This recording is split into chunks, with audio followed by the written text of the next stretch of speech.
Future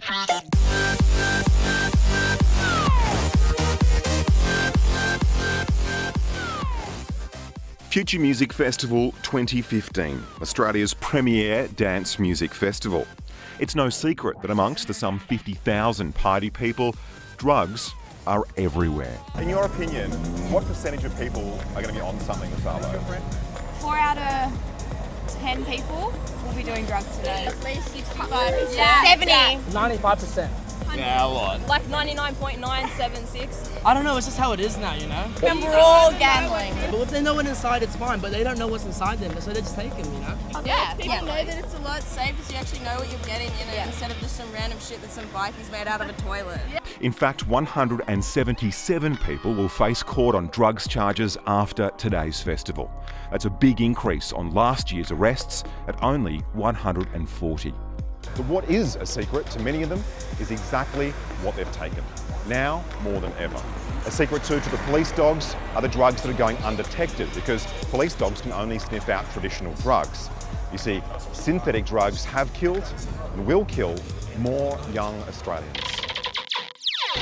Good evening. A desperate warning tonight to young partygoers and their parents. 19-year-old Georgina Barter collapsed and died after apparently taking ecstasy at a Sydney music festival on Saturday. Henry Kwan, a Year 12 student talented in the arts who fell from his family's third-floor balcony. The dangers of taking synthetic drugs. LSD, possibly synthetic, sold as safe and available online. It is very out of character for Georgina Barter to have taken drugs at all. Another victim of powerful new synthetic drugs that have now killed at least 3 people in New South Wales. I get in the water and after a few laps, I just relax. It's a repetitive movement, so it gets you to a point where you really aren't thinking about anything. I've always swum, even when I was pregnant with Dan. I did 30 laps every day, even the day I went into labour, so yeah. Sometimes I used to worry about that. I used to feel that sometimes his heart was a bit too close to his skin. But that was signature Dan. I got up and I put on pants. And yet a taxi will still not pick me up, even when I'm wearing pants. No. As Daniel Skelly, a 21-year-old Sydney University engineering student from the Northern Beaches, said goodbye to his parents as they were leaving on holiday in November 2013, he said something that only now seems heartbreaking. He just looked at me and he said, "Mum, did you know you could buy any drug you like off the internet?" And I said, "But oh my God, you know, you'd never go there. It's the height of organised crime." That's what I said. Daniel had a funny thing that he used to say. He'd say, "Don't die, guys," when we went on holidays. When he was younger, he was a bit of a geeky guy, very good at computers and so on. A bit overweight, you know. Just changed completely. And with that came the straightening of the hair and the joining of the cool set. And the cool set, I didn't understand cool was actually a code word for drug use. I guess for anyone, losing a child is going to be, you know, sort of unimaginably hard, and you can really see it that it's taken its toll on her. Yeah, you can really see that, you know, it's really changed her as a person, as it would anyone. I've seen that he's written, it was the best and worst year of my life, that particular year. So he had a lot of fun. He suddenly had a very expanded group of friends. But then, you know, I think they went on to try other things. Very experimental from what I can make out. It was a Saturday afternoon. Daniel came home from work with plans to head out later. He'd bought what he thought was cocaine, most likely as a group purchase with others from Silk Road, the now defunct online drug sale site. At his computer desk, he had a line, browsed the internet for 18 minutes, and then went upstairs and lay down alone. Oh, the news of Daniel's death. Oh, anger. Anger. My brother found him, his uncle found him on our bed, on top of our bed. My brother said the room just looked immaculate. That was the first thing that struck him. Just looked immaculate. He was lying on top of the bed as if he just was asleep.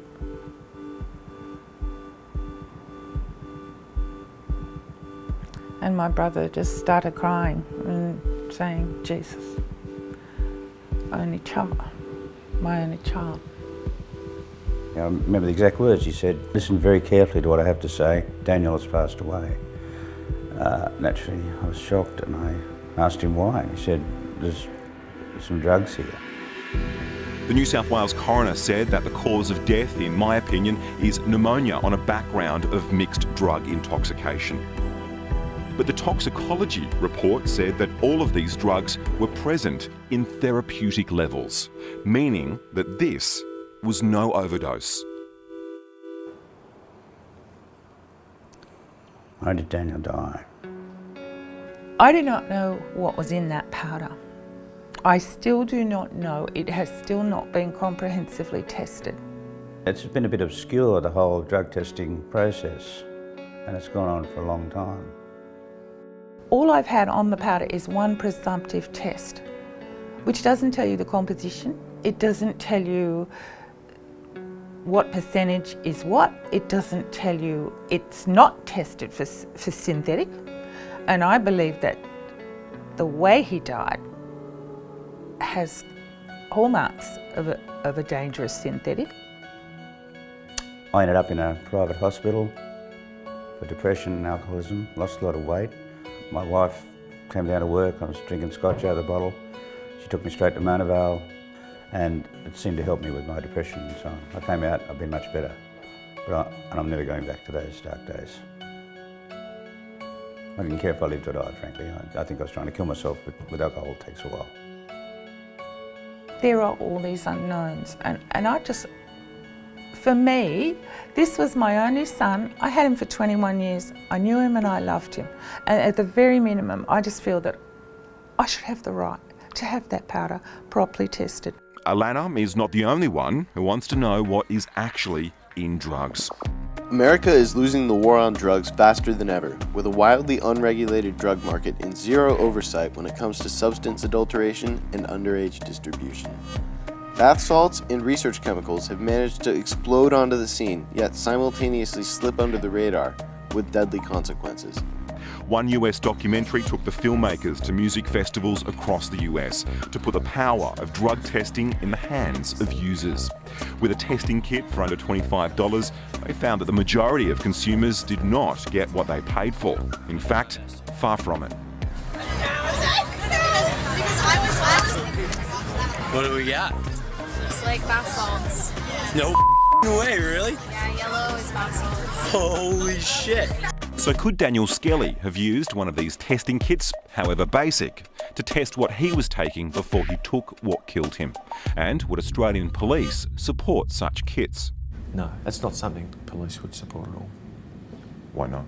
Well, the drugs are illegal, and they're illegal for very good reason, and we've seen and we continue to see the results of people taking them.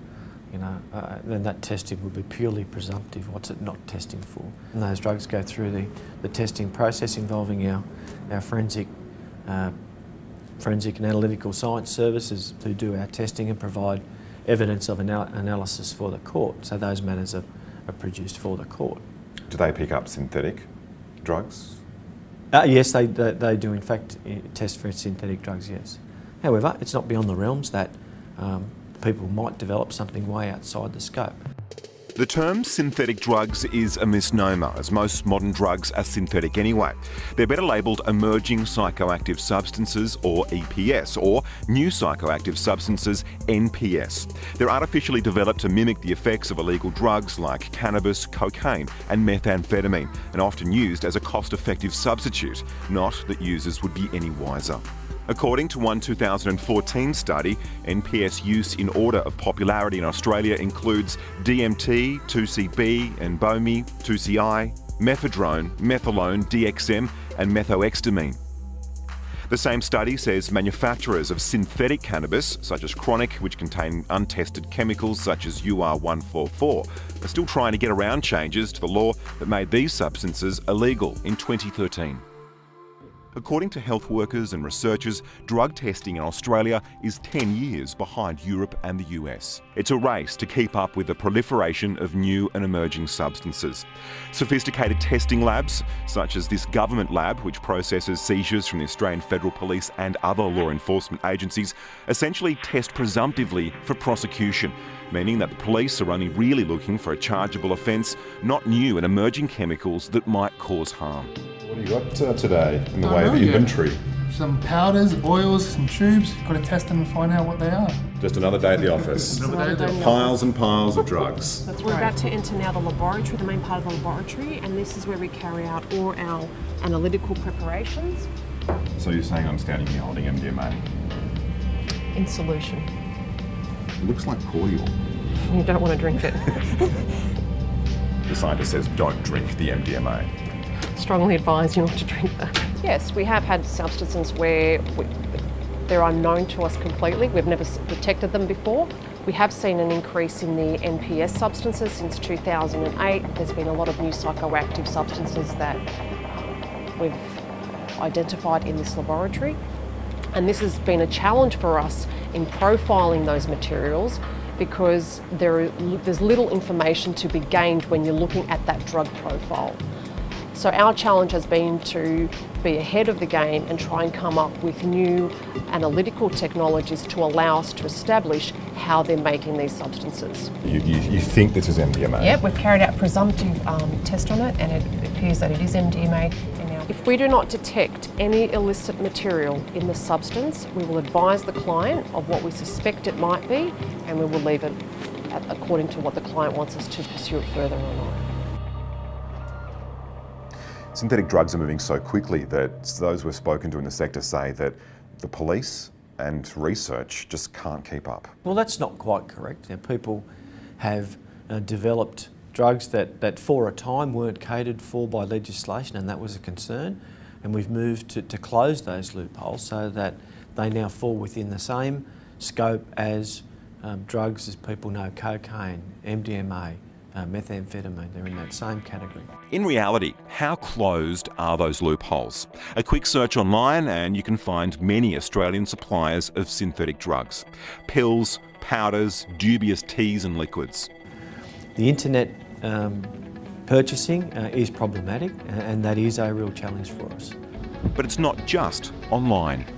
So we're here on the outskirts of Newcastle in New South Wales where we've had some information that you can still buy synthetic cannabinoids over the counter at this pretty dodgy looking sex shop. So I'm going to go see if I can buy some.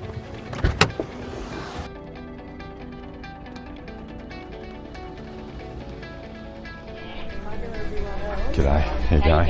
Good. I heard you guys sold Bangkok Betty. Yes, I do. So what's it like? What do they say? I've asked some customers and they've told me that it goes all right. I'm staying away from it this time.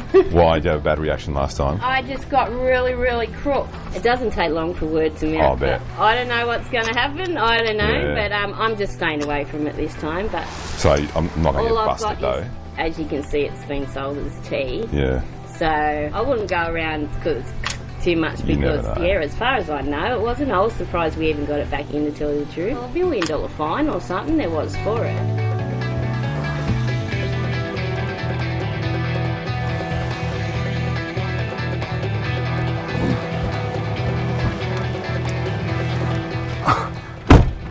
Well, she was friendly. She sold me $35 worth of Bangkok Betty over the counter. I've either just bought $35 worth of weird smelling Thai tea or we've bought ourselves some synthetic cannabinoids. There's only one way to find out. G'day, Hey, how's it going? Nice to meet you. Guys, how'd you go? Well, I think I got something. Okay. There's definitely a gap between the research and the usage, and part of that occurred because they were made illegal. Whilst it's a great way to protect the public, it also makes it much more difficult to obtain the analytical standards. The research needs to be faster. So to do that, as soon as an analytical standard's available, we need to be able to have it here the next week. We've got the infrastructure and postage systems to be able to physically get it here. It's the bureaucracy and the licensing and stuff, which is all very important, but it does slow down the proceedings as well. Newcastle University has a lab where we can essentially weigh the molecules of this tea to find out what it is. Michelle does workplace testing as well and says there's one main reason why people are still using synthetic cannabis. To avoid more traditional forms of testing, and that may be for things like probation and parole, custody battles and disputes and those sorts of things, but as well as workplace testing, because they are not detected by the current testing kits that are available for testing under the Australian standard AS4308 for urine drug screening. So you're saying that what we bought in this shop today wouldn't come up under any testing that's currently used in workplaces or judicial processes in Australia? Unless people were specifically looking for that compound, no, it wouldn't be detected. Okay, so what we can see here is we've got this one big spike, and that looks like it correlates quite closely with UR144, so we can say with about a 90-degree certainty that what you've purchased contains UR144. So I just bought drugs? Yeah. Well done. The only word that comes to mind is scary, because it's charging ahead so fastly that we really are struggling to keep up. Yeah. It's like trying to catch a freight train. Standing in front of that freight train are emergency room doctors at hospitals like St Vincent's in Sydney. You don't know what you're buying when you're actually buying it, and some people are actually experiencing quite some problems with psychoses or even some cardiovascular problems we saw here in the hospital. And that's the real challenge for this growing range of new psychoactives, is that we can't advise as public health professionals on how to use this drug safely. So many people are saying that it is an epidemic and that it is toxic and it is synthetic. Drugs have moved far beyond the early Anna Wood days about ecstasy use. Now the drug trade is global, internet-enabled, and sellers are not perturbed by the downfall of Silk Road. It's all made Cameron and Daniel's other friends think twice. Yeah, these days you really just don't know what's in drugs anymore. I mean, it can be anything. You can have something manufactured in a lab somewhere that, you know, and you think it's something relatively natural when it's 100% synthetic and 100% not what you think it is.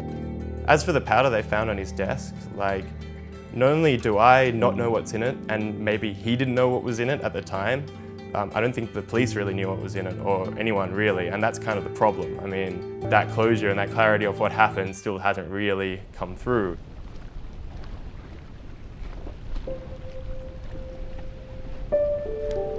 The first 6 months I saw him everywhere. People that looked like him.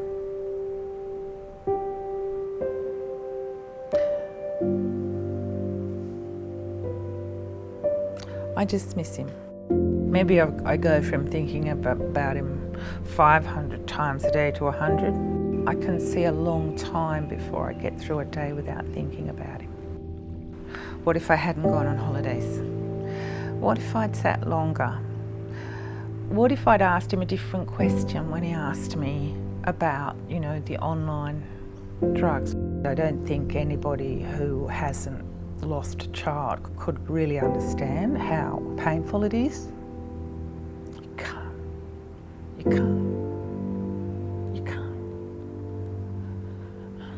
can't. I think most people will just say, no, my kid would not do that. You know, oh, this poor lady, she's lost her son, but it's not my boy, not my God. They wouldn't do that, you know. Alana has written to the New South Wales Coroner's Office to have Daniel's blood, or that white powder, comprehensively tested. In reply, she received, Her Honour Magistrate Truscott has asked that I notify you that she's ordered that the white powder be subjected to a presumptive test only. Her Honour does not consider a full drug analysis to be warranted in this matter. Such testing has a huge backlog and involves expense, which must be prioritised. Daniel did make a bad decision, but he isn't the only one. We should be doing more to analyse the cause of death in this, because this is a dangerous, the whole drug scene has evolved into this dangerous and incredibly toxic synthetic substitution. There's just one thing missing. I want to know what was in the powder. That's all I want.